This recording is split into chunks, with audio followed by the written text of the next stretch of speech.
then the Earth is literally swallowed by the sun, reduced to nothingness. Our sun goes supernova and scatters basically our ashes into the void. And if that's the way you want to go. And we're on. Welcome everybody to another episode of the Last Week Liquid podcast.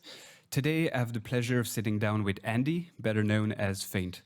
Of all the guests I've had on the show so far, Andy is probably the one that needs the least introduction. With over 10 years of releases across mostly Monstercat and Liquicity, Andy has crafted one of the scene's most recognizable sounds. Blending melodies and energy to perfection, he has racked up hundreds of millions of streams through the years and is a regular at some of the biggest festivals around the world. I also have to mention that Andy is the very first drum and bass artist that I started listening to back in the day, so it's an absolute honor to be sitting with him today. You can catch his latest release, Do Better, out now on Monstercat. Andy, welcome to the show. How are you doing? Thank you very much. I'm doing great, thanks. Hope I didn't put too much pressure on you with that intro. Maybe a little bit. Yeah, sorry about that.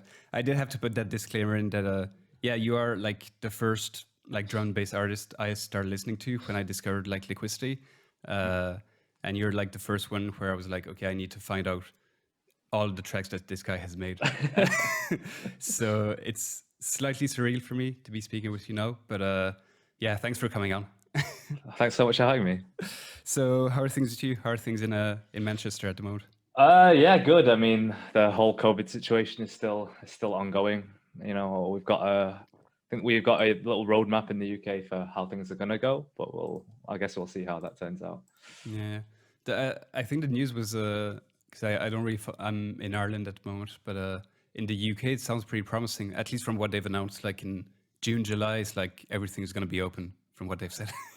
Yeah, that's what they want to do. Whether or not that happens, I'm not sure. But we're doing pretty okay with the vaccines at the moment. And so if you look at the percentages of vaccinations in the UK compared to like across Europe, we're doing all right. I guess we'll see how it goes. You know, Yeah, I'm definitely not one of these people who has really kept an eye on all of the figures day by day. Like there's people who just like really checking every day, percentage change every day, and I'm like, I don't know, bro. Like, we'll see how it goes. Yeah.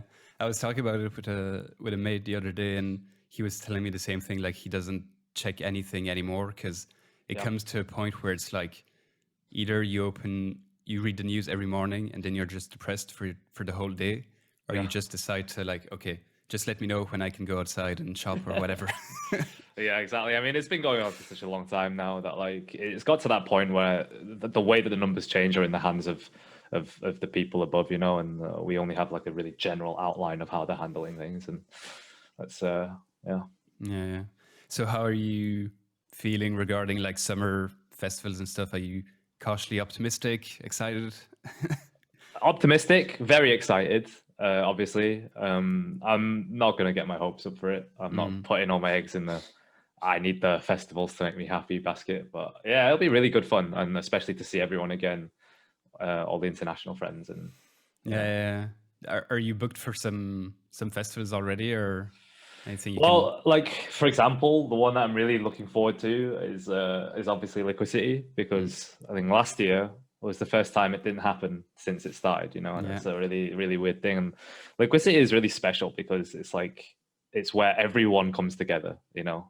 There is one time in the year, like all of the people that you've ever met ever just come together in one place, and it's just really good fun and really, really nice vibes. And it's not the largest festival in the world, but it's got some of the best vibes, you know. Yeah. It's the only festival, like drum and bass festival I've gone to. Like I've never been to like Let It Roll or any of the hospitality events or the likes, but definitely like Liquicity, there's that like it's a bit cringy, but like family vibe. Like everybody is like friendly and everybody's there for the music, which you might not get at like Let It Roll because it's so big and like anybody shows up almost. So yeah, I get what you mean with Liquicity. It's quite a special festival. Yeah. So how did you start actually with because you've collaborated quite closely with Liquicity over the years. How did that whole like collaboration start? Do you remember?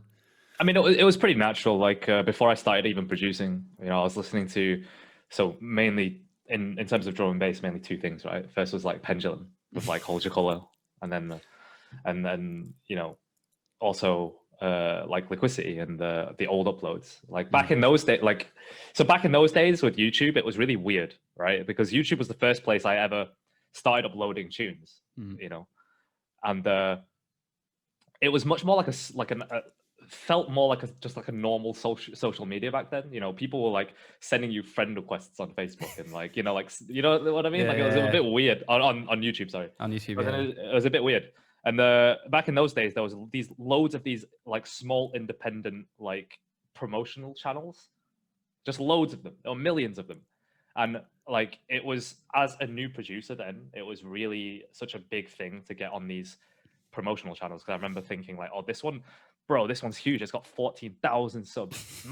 That's incredible, like mind-bogglingly huge. And when one of them would like upload a tune, you would like lose your mind, and like all your friends would be like, oh fuck yeah, that's sick. Like, you know what I mean? Like it was a really weird atmosphere, but it was kind of like, it felt like the Wild West of like music production at that time, because it was at like a critical point where people were starting to get into production. Like it was starting to become like quite mainstream, and people getting their hands on old copies of like FL Studio. Yeah. But it was at the same time, and it was like at the same time, it was kind of before it really blew up. So it was like before your Splice, before like, you know, like the era of like a million tutorials and stuff like this. So it was in this weird turning point, I guess, and it was really exciting to be part of that. It was like the Wild West, right? Like and also because YouTube back then didn't DMCA you, right? So like all these promotional channels are uploading like shitty radio rips in like 128, and like people like would like flock to these things and just want like,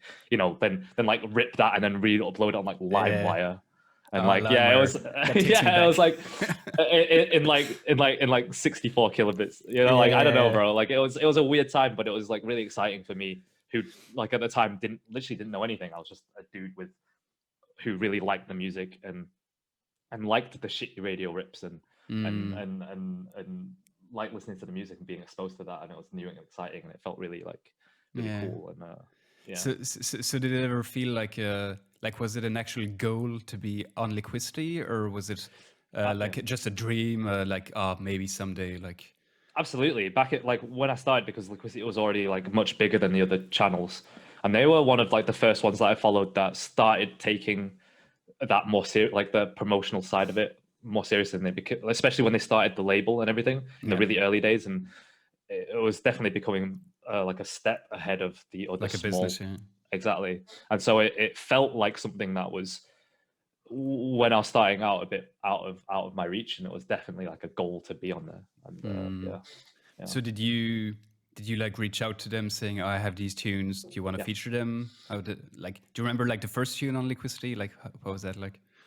Yeah, I do. It was like a much more mellow tune. I think my first upload was called And I Knew, and it's not like a really well-known tune or anything, because again, it was really early in my production life, I guess. And I'd sent a few tunes to them before, and didn't hear back.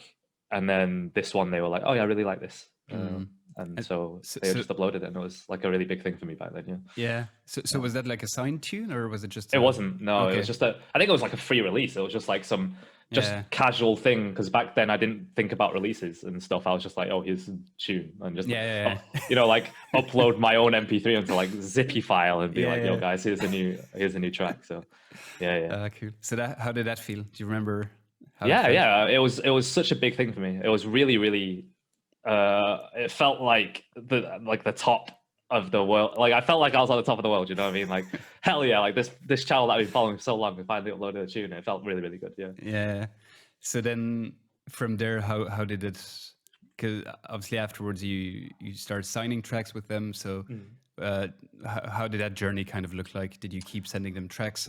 Yeah, absolutely. Yeah, I just kept sending them tracks, and because I was uploading my own tracks on my YouTube channel, and they were getting some views and stuff, I think it made it a bit easier to transition into sort of them saying, "Oh, cool, we like this tune. How about we do like a release or something like that?" So, yeah. And had you released? Because Liquicity wasn't like your first releases. I think like you had some releases beforehand on labels, right? Yeah, like so the releases back then were definitely nothing big and nothing that I like really talk about at the moment in terms of just like it's so long ago. Firstly, I barely remember it, and Yeah. secondly, like it was nothing super professional, you know. It was just a case of like when you're just starting out, literally anyone who says, "Oh, we're a label, like, and we want to release your music," you'll immediately be like, "Oh, that's so exciting!" You know, yeah, we'll do it. We don't even read the contract. You just be like, "Yeah, I'll do it," and you just sign the student away. And it's like really dumb when you think about it. But before you have management, before you think about the business side of things, you're just some. Yeah, I'm just a guy with some software who just makes random sounds, and I'm like, wow, someone wants to pay me a little bit of money for this. Like, I'll do it. You know. Yeah. I didn't really think about it back then. Yeah. Yeah. So at what point do you remember like taking it a bit more seriously, like thinking, okay, I should be careful what labels I sign with. I should take a look at the contract maybe a bit more. Like, when was that turning point? That was sort of the time when I was thinking about making a proper go of it, like full time. And secondly, that was around also just shortly before my current manager got in touch with me. And then things became a bit more serious, right? Because then you have to start thinking about the business aspect of it, which I just never really did, you know? Yeah. So how was that transition? Was it like a smooth, easy transition, or was it like did it feel like, okay, now it's like a job, or were you still enjoying it? Like, what was that process like? It wasn't too difficult for me personally, just because you know, I really love and respect my manager very much. He's done a lot for me, and he always looked out for me in that way, and really he was the guiding force behind that kind of transition, I guess.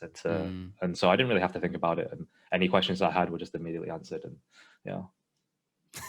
Sounds like the ideal manager. Pretty much, yeah. Yeah. How did you get in touch with him? Like, did he find you, or? I don't remember the exact like logistics behind it, but he got in touch with me, I believe. I can't exactly remember, yeah, where he got my contacts from, but yeah, it was really just that. He was like, "Well, I can work with you on like a trial period for now, and we'll see how things go." And it went really well. So yeah. Nice.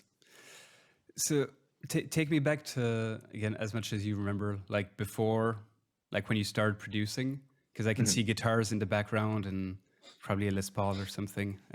Were you like a guitarist before being a producer? How did you start into music? Yeah, so I mean, I was never really a musical kid, honestly, and I did pick up playing the guitar because I just really enjoyed it, and I never took lessons for it, and it was just kind of me, basically just playing my brother's guitar. Really, I didn't have my own at that time, and just really enjoyed it, and it was just like, you know, as teenage kids do, just picked up a guitar, listened to some tracks that I liked, and then ultimateguitar.com, looked up some tabs, you know what I mean? Like, it was just that kind of thing. And it was nothing ever super, you know, super serious or anything like that. I did practice quite a lot, and I still try and practice every now and then when I can. But yeah, I did. That was my only exposure to anything musical, and back then was just, you know, plucking away at an old Fender Squire, you know. Yeah. So you never like took classes or played in bands or stuff like that before? No, I had like a couple of friends who also played, and back then I had a friend who sung, and sometimes we would get together and just play some stuff together. It wasn't like a band or anything, you know. And you never thought about, like, because I'm always curious about people who start up with like an instrument and then go into production. Like, there's a lot of, especially in drum and bass, a lot of people start with like guitar, piano, whatever, and then go into production. You never thought of like continuing with guitar and like you weren't, because you talked about Pendulum, and that's like almost more of a rock band. Yeah. That never really appealed to you?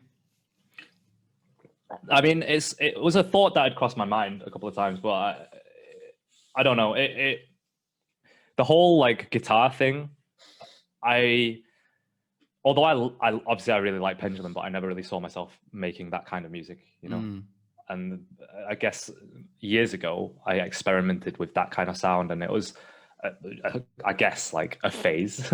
I guess, and that, like, I still, the majority of like writing melodies, writing chords, I do on the guitar still now. Okay. But I rarely use the actual sound of the guitar itself. Like I rarely record it, or I rarely DI like a guitar in and use that. I do it occasionally, but more as like a background element, you know. Okay.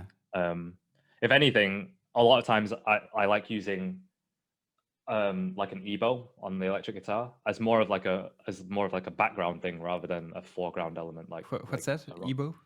Oh yeah, like so an EBow is basically like an magnetic little device thing, basically. Okay. And they're pretty old now. This is like not new technology. They're invented like the 70s or something, right? Okay. But it's literally just an electromagnet, and you just hold it against the string, and it bows the guitar string like an electric guitar string, like you would bow like a violin bow, right? And I so never heard that. Okay. Yeah, so instead of plucking the guitar string, you're basically bowing it with a magnet, and so it allows you to get like the longer textures out of the guitar, you know.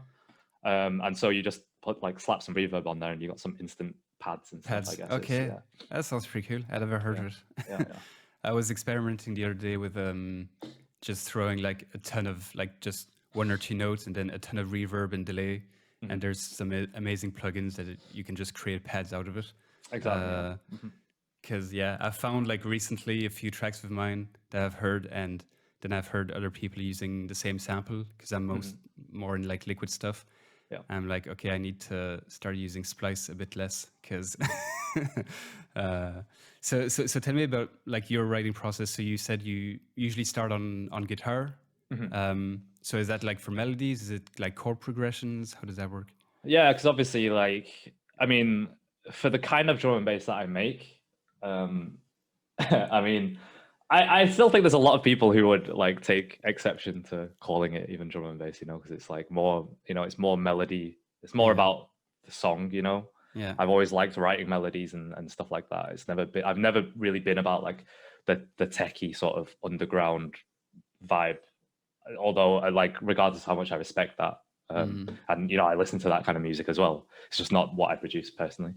But yeah, usually I'll just pick up the guitar, play some chords, play some melodies over it, and then if something sticks, then I can transition that into like transcribing those chords, those melodies into my DAW and sort of writing synths around, like making synths around that and making that work, you know. Okay. That's really interesting. Yeah, you'd never guess that you actually start on guitar, like based on the the final output. You'd never imagine that it started from like an acoustic guitar or something. So it's it's really. Is that like your process all the time, or do you have like also piano or? I see. Like nowadays, I'm putting more effort into learning how to play the keyboard, basically, and I'm not that good at it right now. Honestly, I'll be honest. And it was never something that I learned when I was younger either. So this is kind of like a recent thing. But I never really use it that much to actually write. I'm much more comfortable writing stuff on the guitar just because you know, I feel like I can just improvise a lot more. Because I've just been playing it for such a longer time, you know. Yeah, it depends what you start with. I feel a lot more comfortable on a piano because that's what I learned when I was a kid. And I feel like a piano, I can see the notes I'm playing. Whereas I can play the guitar as well, but like you don't have that visual unless you're used to it. But you don't have that visual aspect of okay, I know this is like a C or a D or whatever. But it's just getting used to it, I guess. So how are you learning like piano? Because I think a lot of people, especially producers, want to like learn more keyboards and piano. How are you learning that? Literally just using free stuff on the internet. I'm not taking lessons right now, but I'm just kind of studying theory, especially the thing that I'm focusing on is just sight reading music, honestly. It's not something that I ever learned, especially because I didn't do well at music at school. So yeah, just getting better and quicker at sight reading music. So yeah. It's a long process now, like keyboards. It's very different than guitar. Yeah, absolutely. Your two hands and stuff. Yeah. So one thing I'm curious is like your very first releases, the ones I listened to, like Horizons and stuff like that, they were definitely more on the like I guess liquid side or maybe more chill if you compare them to like the big bangers that you're putting out today. I'm just curious how that transition happened. Like, did you always want to do dance floor music later on, or like how? Yeah, I guess so. I mean, if you like, when I think about my my influences like Pendulum, for example, they were much more like energetic and much more dance floor oriented tracks, obviously with some exceptions. But yeah, I've always liked both. But I think when I started playing shows and stuff, that obviously I'm sure I've heard a lot of people have the same experience. Like when you start playing shows, there's always that temptation to always make dance floor tracks because you're like, I ultimately need to play, you know? Yeah. And you want it to be like bigger and like more energetic than the last one, and it is a slippery slope, honestly.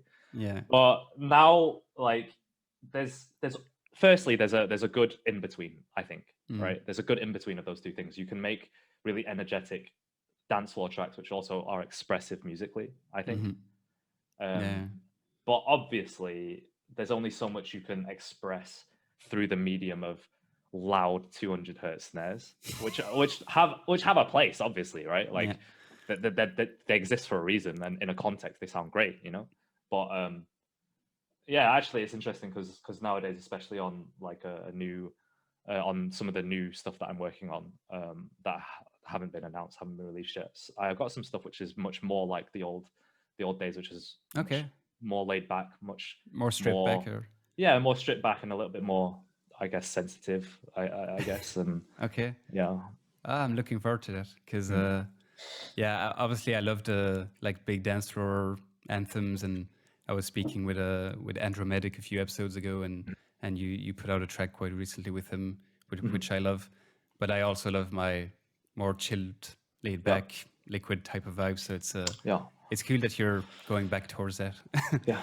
Would you say it's like liquid, or is it still like dance floor but on the more honestly, the word like subgenre names like this, like liquid, is that it's always a term that I really avoid, and people like append it onto a lot of my stuff, and I'm like, bro, don't do that, you know, because at the end of the day, it's not. You look at what liquid drum and bass actually means, right? And tracks that I would actually consider, or artists that I actually would consider making liquid drum and bass, right? And what I make, it doesn't resemble that at all. No, absolutely. So I really want to avoid this misconception that I think that people would feel like I'm hijacking something, because I'm not. I don't intend to do that. I don't describe my own music in that way at all, you know. Okay. Yeah, I literally just make music, and if people want to label it as drum and bass because it's at roughly 174 beats per minute and it's got you know, drum patterns that are based on the amen break, then that you're fine to do that. I think that's a fair way of cataloging it, categorizing it, you know.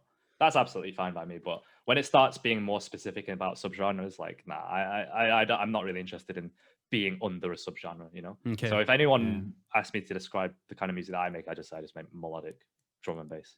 Just make music.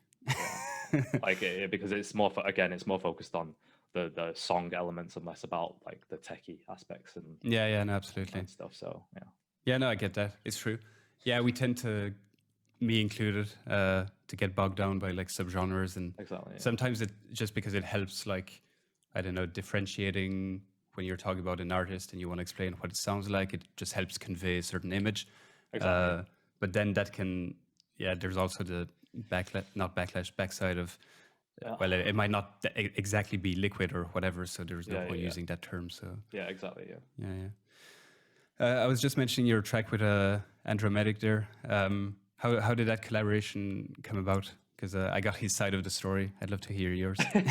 I mean, it was a pretty natural thing. Obviously, we're both making you know, very melodic dance floor based stuff on the same label, and it's only natural, especially this year. I thought I haven't really done much collaboration in general, and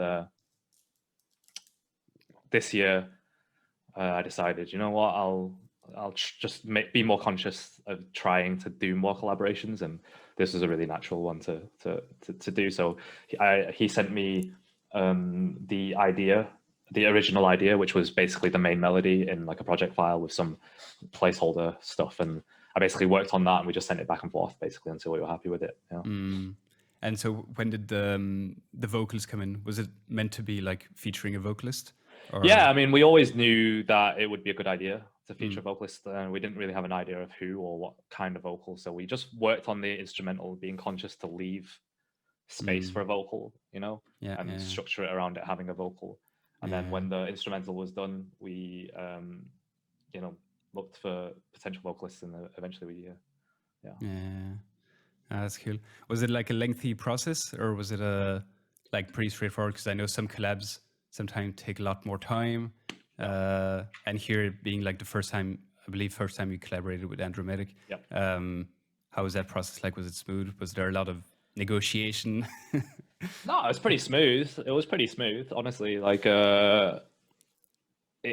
yeah, there wasn't that much debate. It was just sort of like, oh, well, this sounds cool. Like, I did this bit, and then you know, like, and really, it was pretty. Like, I don't have much to say on it. Like, it was just like, it was really, really easy, actually. Yeah. Cool. Just talking about vocalists, I do want to talk about also your like past collaborations with like Veela and Laura Brem. They're like, when I hear their voices, I almost associate them with your music, because you've done a lot of tracks together, and I think some of your like biggest tracks as well.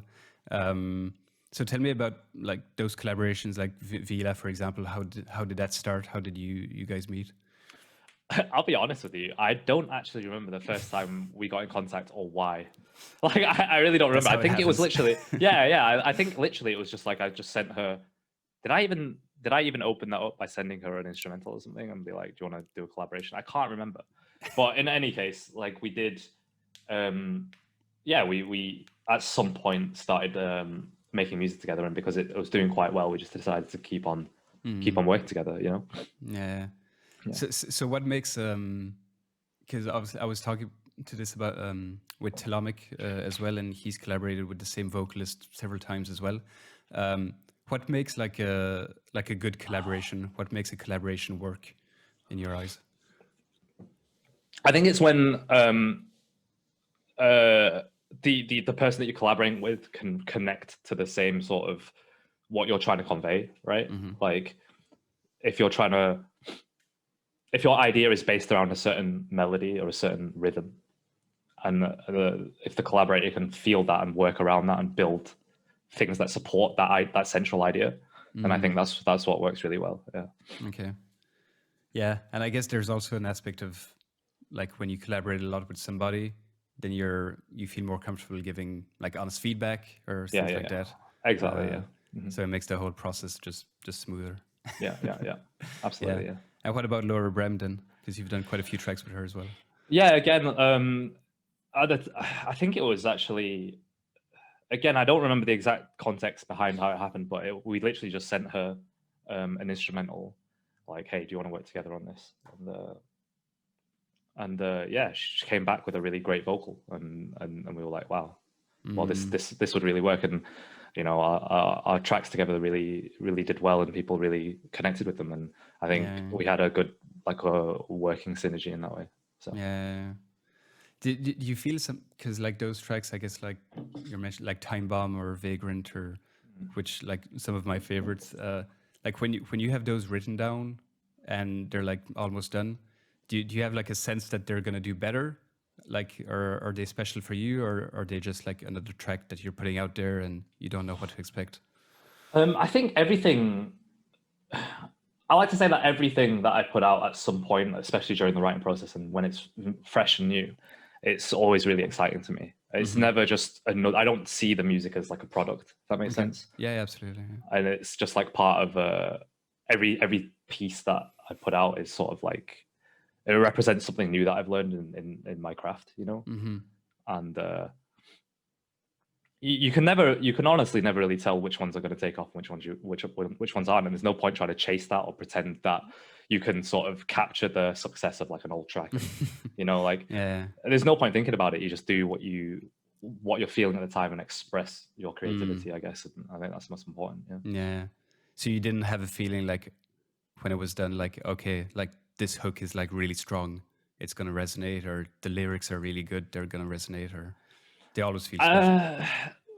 I guess so, but only in the sense that you don't release it and think like this is going to resonate with other people. You just listen to it and you go, wow, that resonates with me at this time, at this moment in time. You know, like, this hook is kind of catchy actually, or like I can see this I could see myself playing this out and it being and sounding the way that I want it to sound. You know, Yeah. There's no really, again, there's no real chasing other people's expectations or how other people are gonna receive that. You know. Yeah. No, I get that. Yeah. And it can be a tricky, like a slippery slope, as you said. Like if you're trying to chase, I know a lot of bands have that sometimes. Like if a first album is super successful and they try to reproduce that sound, but it just doesn't sound the same because it's not as honest, I imagine. Yeah. That can be a slippery slope.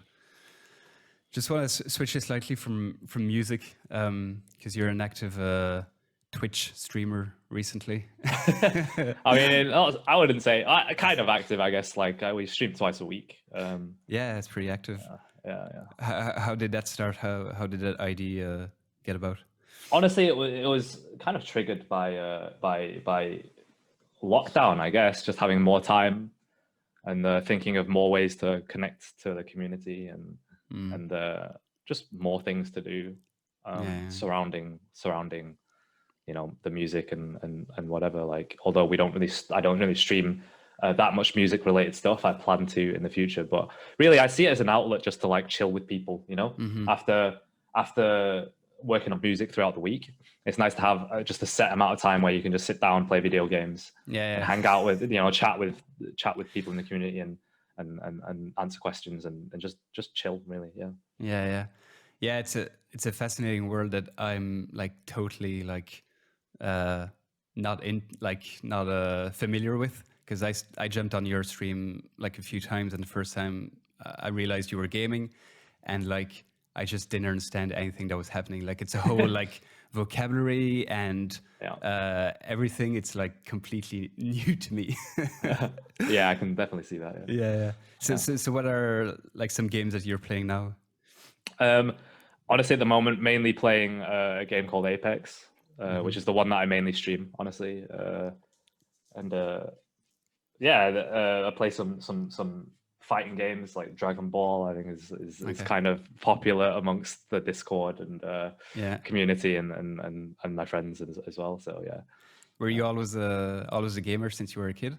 Yeah, absolutely. Yeah, because I was more of like an introverted, quiet kid. I spent all my time as a kid reading books, on the computer, playing video games, or this kind of thing. So yeah, it was definitely always something that I've been into. Yeah. So were you apprehensive to like jump on a stream, or because I've heard like big DJs who've done like big festivals saying that they were apprehensive like doing live streams, and I don't know, I found that like interesting. How would you compare like the like live experience versus like live streaming? It is different. It does make you nervous. Like I've spent a lot of years playing shows. I'm used to that environment, but it's different when people are there with a huge sound system, people are in like a party mood. It's everyone at the show is obviously in the same time zone, like they've come out to have a good time, to party and have a drink and have a dance and enjoy the atmosphere.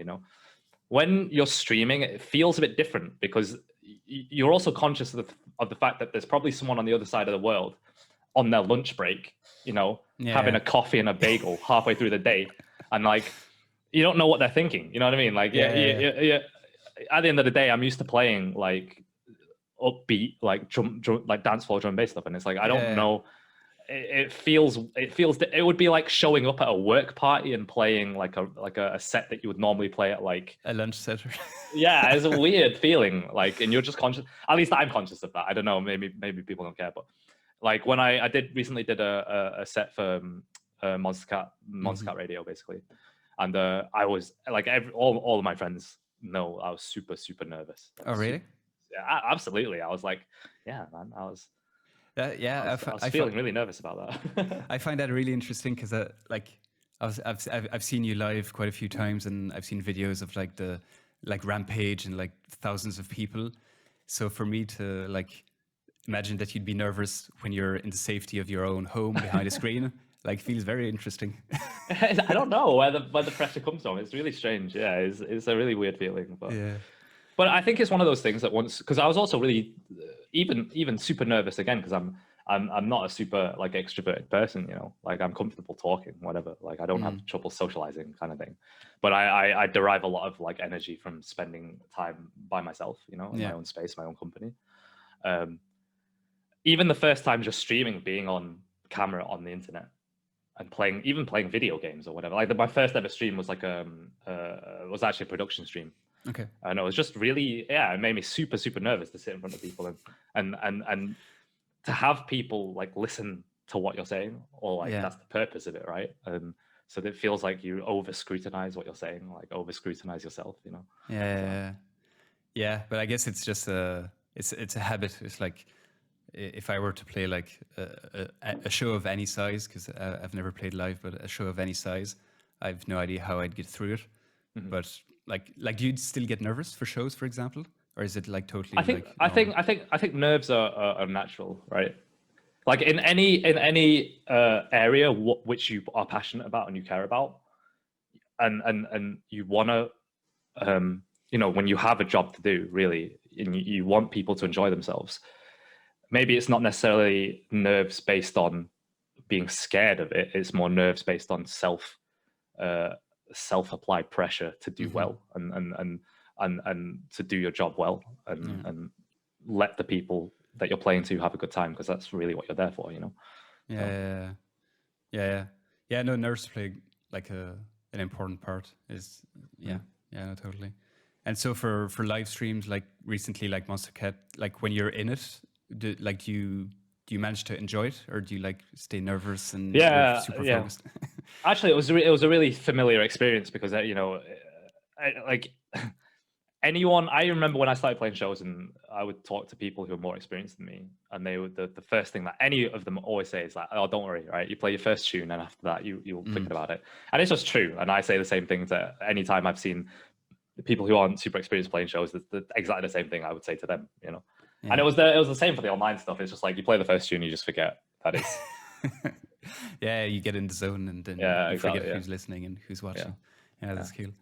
Yeah, and that actually it's actually a great segue into a track you played during that stream, your remix of the Midnight Monsters. So tell me about your love story with the Midnight for people who don't know the band. So the Midnight are a duo, right? And they are one of the really big players in sort of like the synthwave, that kind of domain. And they honestly, I've always really, really liked their music. I really like that aesthetic, that sound. It's really nostalgic, and it's just also their songwriting is really interesting. The production is great, and the melodies are just super, super catchy. And in terms of you know, personally, it's also it's really personal for me too, you know. I really connect with the music, and I've had some really amazing experiences and stuff. Listening to the music, and it's one of the things that, for example, you know, I bonded with my girlfriend over, for example, even before we were together. And so it's got like that kind of sentimental sort of value, I guess, as well. And it's always going to have something attached to that. In that sense, yeah, it is quite a like deep, even if you don't have experience attached with the music, it's still like it has a lot of weight and like meaning behind the music. I feel, at least when I listen to it. So how did it feel when I forget Tyler, I think the singer, when he was listening to the remix submissions and your track came on? How did that feel? Oh, absolutely huge. It was such a big thing, and for me personally, it was so gratifying. Like regardless of how the competition went, because it was a remix competition, right? Yeah. Regardless of how it went, I honestly only entered not because I wanted to win, but just because I wanted to do a remix. You know, like you know, that's how you should approach it. Yeah. Exactly. I just jumped at the chance to do the remix because it was something that was kind of personal to me, and it was fun to put like because obviously synthwave and drum and bass, these are like, it's not like a Venn diagram. They're just like two separate things. You know what I mean? With some exceptions, obviously, but I would have thought that that the band themselves were not super familiar with drum and bass, and especially like the direction that the scene is taking now, and the different aspects of it. And it was fun to be able to just encapsulate my own current like style and ideas into something that is really personal to me as well. And yeah, I was watching the stream was really cool because he had such a great reaction, and I remember feeling really emotional about it because again I watched it with my girlfriend, and cool. no, she's a big fan as well, and it was just a really kind of touching moment, I guess. Yeah. Have you ever seen them live? Because they've announced a tour for next year, but yeah, absolutely. I saw them in 2019, and they came to Manchester actually. Okay. And it was they were really great, honestly. Okay. Yeah. Because I've never seen them live, but I have a good friend who's a big fan as well, and he's seen them, and he said they were amazing. And I just saw, I think through the remix competition, that they had announced a tour for 2022. Yeah. And they're coming to Ireland and Belgium as well, where I'm from. Yeah. So I'm definitely going to see them. I have to see them at least once. Do they play like how's their show actually? Is it like live instruments, or is it what does it look like? Yeah, there's some live instruments, obviously, like the saxophone. They had a saxophonist. They have like the keyboards, the synths, stuff like that. Obviously, like it's a real great experience.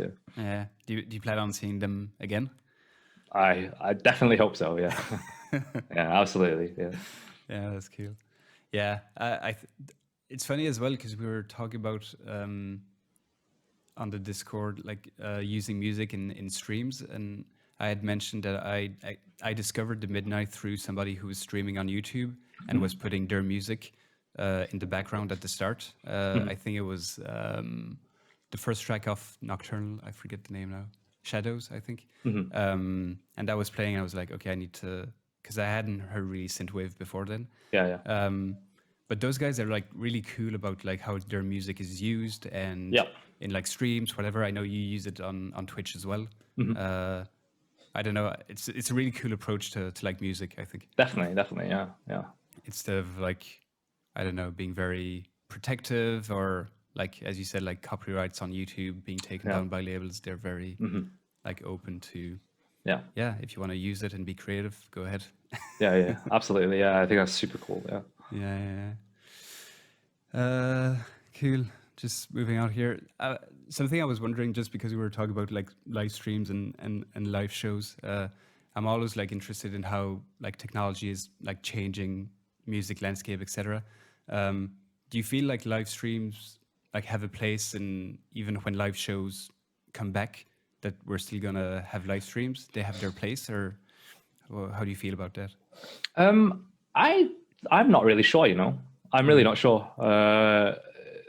Live streaming DJ sets and stuff is not something that I've done much of, and it's not something that I've really paid a huge amount of attention to, because I've used the time in when shows haven't been happening to focus on production and stuff like that. And I know that other people use that time to focus on, as you said, like the live streams and things like that. So it's not something that I'm actually super experienced with, I would say. I don't really have that strong an opinion on it. I'm really not sure how that'll go.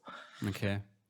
Do you feel like as a fan, would you like attend like live streams? Because that was like a big thing, like obviously like the big artists like Justin Bieber and whatever, like doing live streams, but like paid live streams where you have to pay your ticket to watch the live stream. Would that be of like any interest to you, or because I'm really on the edge, on the fence? Yeah, it really depends on what the content of the stream is, I guess. If it's like something really special, then absolutely. And I guess I would treat it in exactly the same way as I would treat like real shows. If it's something that really interests me, then yeah, I'd happily buy a ticket for it. Yeah. I guess the only difference is you need an actual show behind. Like if it's just like a DJ streaming like from their kitchen, like I'm not sure I'd spend like €15, €20 to watch that. Yeah. I mean, in these cases, like I know a lot of people that do that, and it's really good to support them, obviously, if they're your friends, especially. But you can do that just by, if they're streaming on Twitch, for example, you can do that just by watching the stream, you know, subbing to the channel, you know, gifting subs, this kind of thing. You know, there's different ways to support them. Yeah, absolutely. Yeah, and I think like with the whole lockdown situation, you mentioned like Twitch being a way to like connect with the community as well, and you definitely do that through your Discord as well. Tell me a bit about the wholesome gang. When I arrived on the Discord, I got like 15 messages of like welcome to the wholesome gang. I mean, so I mean, the Discord really was just a way to again a way to connect to people and connect people together, you know, and that's how it's grown. It's been really natural, and just doing more activities, doing more like the streaming, and really just encouraging a really positive and supportive atmosphere. Yeah, allowing a space for people to showcase their talents and their interests. Yeah. Stuff like that, and yeah, the whole wholesomeness thing. I feel like from the it's like it's sort of a joke in a way, but it's also not, right? Like it's part of my personal philosophy that being positive is you know, choosing to be positive is a really important thing. Because at the end of the day, I understand that I mean, I don't want anyone to get me wrong here. Like, life is not just about ignoring negative things. Like, No, that's for sure. not, that isn't what positivity is about. It's about acknowledging negative things, but choosing to make something positive out of them when you can, you know? I think that's really important. You know, I would never ever sort of downplay anyone's negative experiences in life or anything like that, or if they're going through a difficult time. It's never helpful to say, hey, yeah, but listen, like, you're not dead, you know, like no one wants to hear that when they're going through a negative thing, right? And that's not my attitude at all. I just think that it's really important to focus on the things, the positive things that you still have whilst, and also the positive things that you will do from this moment forward to deal with the negativity in your life, you know? Acknowledge the negative things that are in your life and be like, okay, well, this sucks. It absolutely sucks. Like, how can I make this positive? Or how can I convey that to other people? How can I not allow my negativity to the negative things that are happening to me? I don't want to spread that to other people. I'd rather, you know,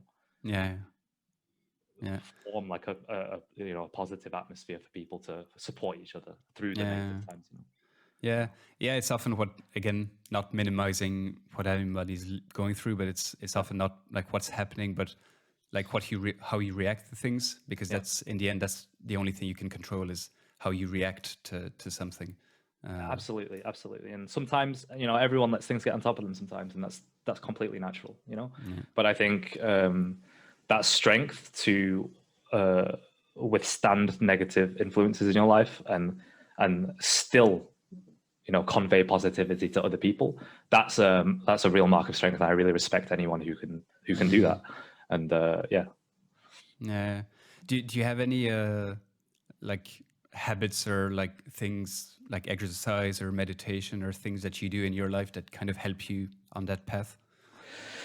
It's something that I did struggle with a long time ago, like years and years ago. I think that just reminding myself of this kind of core philosophy and reminding myself that, you know, sometimes we go through difficult things, but it's, again, just reminding myself that it's how I react to those things. And at times in the past, I was not I would say that not the person that I would want to be today, you know. And I've made enormous progress in those respects. You know, in the past, I would let my own negativity affect other people, you know. Just because I was having a rough time doesn't mean that I have to make other people have a rough time for it. It's kind of pointless, right? And reminding myself that it's always a choice, just to be like, okay, well, I can still, you know, make other people's days better, even if I'm struggling with my own stuff. It doesn't mean that I have to let other people carry that as well, you know? That's just kind of how I feel about it. Was it something that was also brought, because I've done like a lot of like self introspection during like COVID and lockdown, and I think a lot of people have gone through that as well. Was that something like similar for you, where like lockdown and stuff kind of forced you to like look more at yourself and things like that? You know, actually not really. I feel like for quite a long time now, I've been at this comfortable level where, you know, I've already done a lot of reflection about myself and about life in general, you know. So lockdown was something that didn't really phase me in a super negative way, because I always have something to focus on. I have something to keep me busy, surrounded by people who care about me, and I surround myself with people that I care about also, you know. So there's always something positive to focus on, something to channel positive energy into, you know. So I get a lot of positive vibes off you. It's good. Yeah, I appreciate that. Whenever I need a positive like shot, I just go on your Discord. It's just hard to keep up with like all the memes. There's a lot of like inside jokes and memes that sometimes like. No, I totally understand. Yeah. There's also like a sub. I don't know, not a sub thread or sub topic on like astronomy, I think, or space in your Discord. Is that like one of your passions as well, or? I love space. I absolutely love space. Like, this is such I think at this point, like a really cliche thing to be like, I love space, right? But like, honestly, it's from not just from a scientific point of view, right? Like the aspect of the actual astrophysics of the mechanics of space, you know, and of our universe, right? Not only is that really super interesting, you know, I've always been, when I was growing up, I was always really interested in these kind of things. I was reading like these like theoretical physics based books from like quite a young age. It was always something I was interested in, and I've always been into science, you know. I was always, you know, reading about it in my spare time, and at university I studied computer science and stuff like that, you know. Like I've always been that way minded, I guess, and I've always really enjoyed that side of it. But also on the other side, from like like not a philosophical way, but like in a way that how that the concept of space makes you feel, right? And that you know, faced with the vastness of space and the mysteries of space, and what that represents as an idea is also something that really resonates with me as a person. So yeah, absolutely, yeah. It's sometimes when I think about it too much, it's just too scary. Like when you think about, as you said, like the vast nothingness of space and everything that's out there, and was it there before? Has it always been there? Will it always be there? Like it's like too big of a question for my small brain. I think it's too big of a question for basically any human brain. We're not really equipped, right, for a single brain to encapsulate the entirety of existence is kind of too big an ask, you know. But it's what you make of it in your own, like, reflected through your own personal lens. It's what you make of it that's important, right? I think.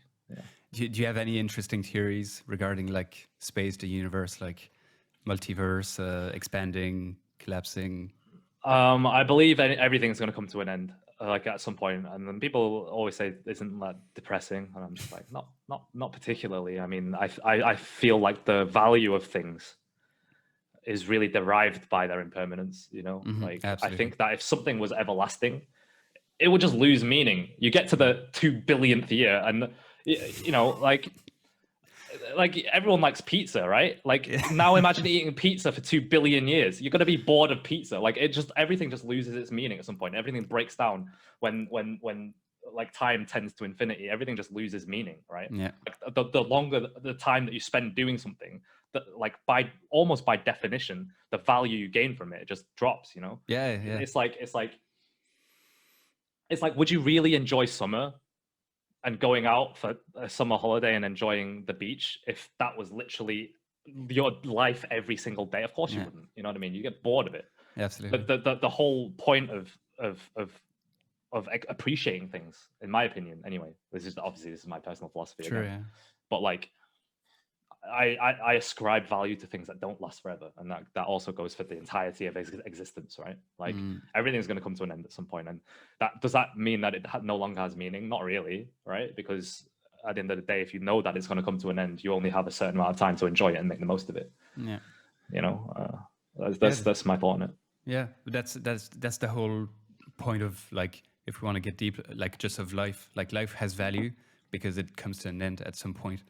Because if we were all, as you said, like living forever, then would what we do every day, would it have meaning actually? Yeah, probably not. Like exactly, yeah. And you have an infinite time to like do whatever you want. Like by definition, if you have an infinite time to do everything, you can literally do everything. Which then ironically, then everything doesn't have value anymore. Right? Yeah, no, absolutely. So you're not in a, because from the research, quote unquote, that that I've done, you're not a believer in like the universe like expanding, becoming cold, and then collapsing, and then you get a big bang again, and then it's like this continuous like cycle. I mean, potentially, yeah. I mean, again, I'm not. I don't pretend to be an expert in anything in the realms of theoretical physics, and especially not in theoretical physics in a realm that is so hotly debated. I guess. Like, yeah. I mean, I've read in books. Like, I remember as a kid, I was reading a lot of Michio Kaku books. Michio Kaku's a theoretical physics physicist, originally Japanese. He now lives in America, and I've read a lot of his books, and that idea of like the big crunch and then followed by another big bang is definitely a theory that I've heard before. I don't know if that is still an infinite process, like just because it happens once, like doesn't mean it's going to happen forever, like you got to think about what exists, if anything exists outside of that entire ecosystem, True. And whether or not that sort of quantum void can support this happening forever. I assume, again, I'm not no expert in it, but that's cool. It's the first time somebody says quantum void on my podcast, so that's the first. And do you have any thoughts on the like other forms of life, because that's also a hotly debated topic? I honestly think it would be stupid, personally, like stupid to think that other intelligent life doesn't exist. I think it's just statistically so unlikely that it doesn't exist that it would be dumb to assume that it doesn't exist, in my opinion. Are you following what Elon Musk is doing with SpaceX and Mars and all of that? Yeah. Do you have any opinions? Because I sometimes talk about it with my girlfriend, and a lot of people are more of the opinion like we have our problems on Earth, we should focus on Earth and spend money on Earth, blah, blah, blah. I can see you don't agree. Well, if I'm honest, I mean, there's two roads we can walk, right? One is that we can try and solve all our issues on Earth, which, by the way, every issue that we currently have on Earth, I really believe could be remedied by the opening up of intergalactic space travel, right? And it's such a long thing that's so sci-fi sounding that people who don't think about it in a day-to-day sense, this is where you get comments like, why are we wasting money on rockets when we could be using that money to make 2 billion portions of curry to feed the universe, like to feed the world or something to that effect, right? Like we could be spending this rocket money on something that's palpable here, and it's like, okay, I see that, but like, what's in the long run? Now, if we redivert all our resources onto temporary things like that, which, by the way, wouldn't be a bad thing to feed people, obviously. That's not what I'm saying. Sure. Yeah. But space travel and space research and theoretical physics research represents something greater, right? Like a further step past in human advancement that would solve a lot of problems for humans in the future, right? Because if we get stuck here and if we run out of resources and never get to that point, then we just then the Earth is our coffin, There's no as a species. There's we just die. Yeah. And that's fine. Like if you want humankind to just die, then that's whatever, right? Like that's your prerogative. Then, and if you're happy with just like basically the in a physics sense laying down and dying, well then okay, that's your opinion. That you're totally entitled to that opinion. If you just want to give up on the future of humankind and just be like, okay, we'll just live here, and then what? The sun swallows us in a few thousand years, or whatever. Yeah. Then okay, then the Earth is literally swallowed by the sun, reduced to nothingness. Our sun goes supernova and scatters basically our ashes into the void. And if that's the way you want to go, then okay, then that's absolutely fine by me. If that's your long game or what you would prefer to happen to humankind, then okay, that's a conscious choice, and you're allowed that opinion. I would rather take the attitude that it's like, yeah, well, we as humans can move past that stage. We can, at the end of the day, I'm not a religious person. I don't believe in like a higher authority that tells us what we can and can't do. I really don't see any sort of moral downside of traveling to a totally as yet uncolonized, if you want to call it that, planet, and making that a home too. You know, Yeah, I don't see any moral downside of that. Like the universe is not a living thing. Yeah. You know, the universe is just, it just exists, just like we do. We just exist. We're just a bunch of cells that exist.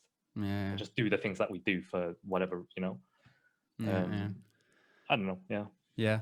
I think it's just that issue of like short term versus long term is the like typical like politician politics issue of like you're elected for 4 years and so you have to show results in 4 years, and a lot of these problems won't get solved in 4 years, and so you might not be tackling the root problem. And same goes for space exploration, is that you have to make these huge investments now, but we won't see anything before 10, 15 years, whatever.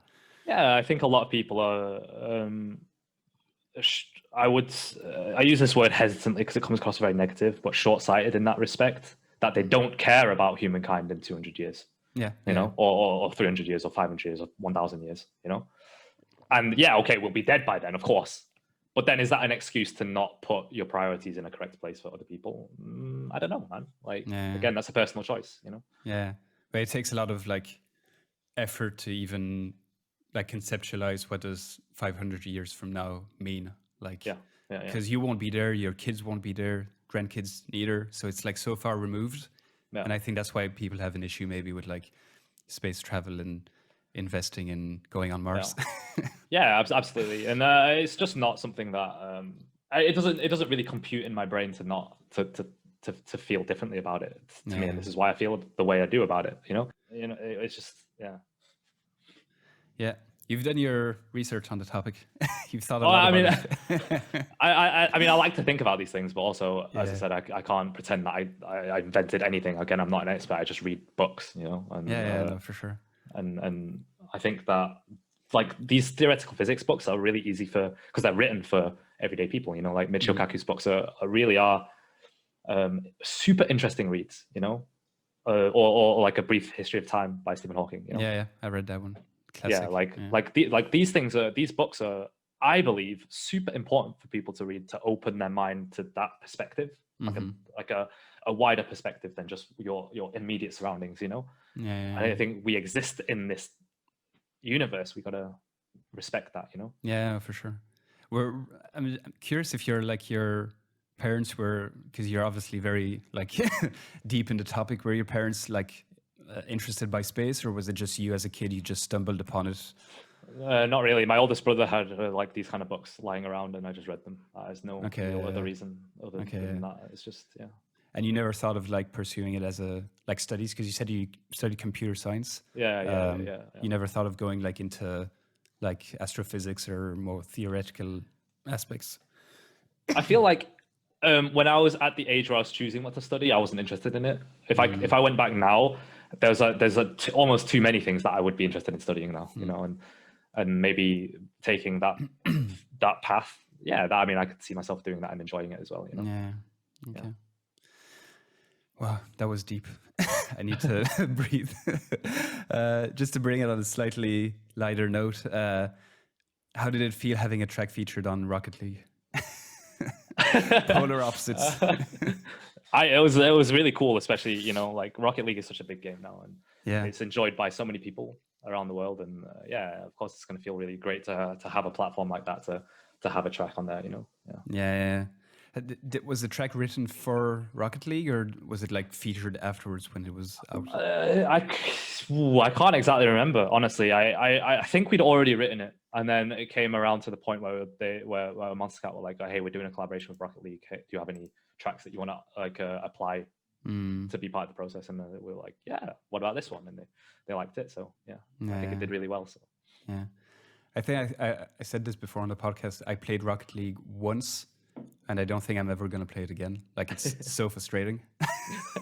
I think the learning curve is so hard, but maybe a lot of games are like that, and I'm not a gamer, but I don't know. I found coming back to like physics, like the physics in that game are like, it was too much for me. Honestly, it's one of those games that really is a concept, and this is why I really respect it as a game, honestly.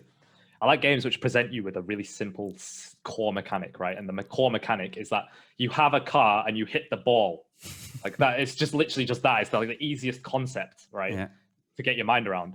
but it's like the execution of that, right, is what that entails. That has this enormous learning curve, you know. Yeah, I don't know, I just played with a friend who had played it quite a few times before, and so I was like, yeah, no, not interested. Too frustrating. I'm gonna bring this slowly to a close. It was a real pleasure talking with you, talking music, drum, bass. Likewise, yeah. Space. I wasn't expecting that, but really interesting having your thoughts on that.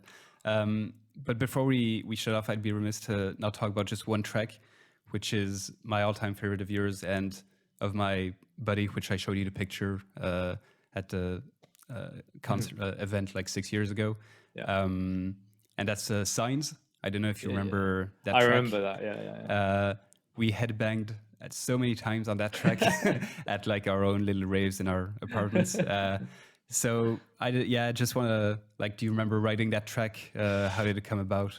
I do, yeah. I was experimenting with like that kind of, I guess, that kind of sound. It's not something that I'd have done often. I know it's a bit, when I listen to it now, or I haven't listened to it for a long time actually, but when I think about it, it's kind of a weird track. And it is, yeah. If I had to do it again, like I would probably produce it completely differently, obviously, like anyone would listen to their old stuff. But it was kind of, I remember being quite proud of it at the time, I think. Yeah.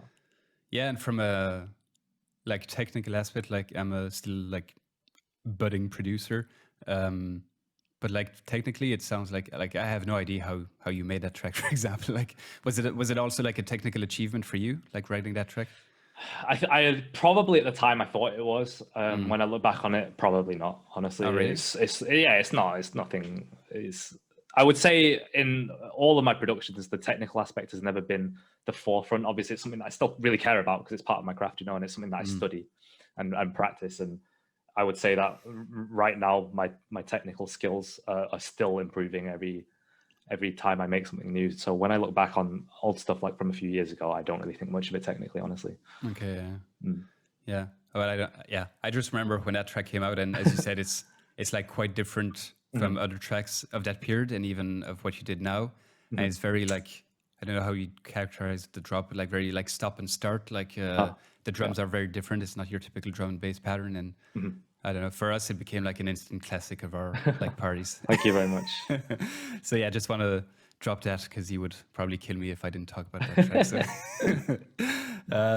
But yeah, cheers, man. It was really a pleasure talking to you. Thanks a lot for your time. Before we shut off, where can people maybe reach out to you? The Discord, any projects you have upcoming you want to talk about?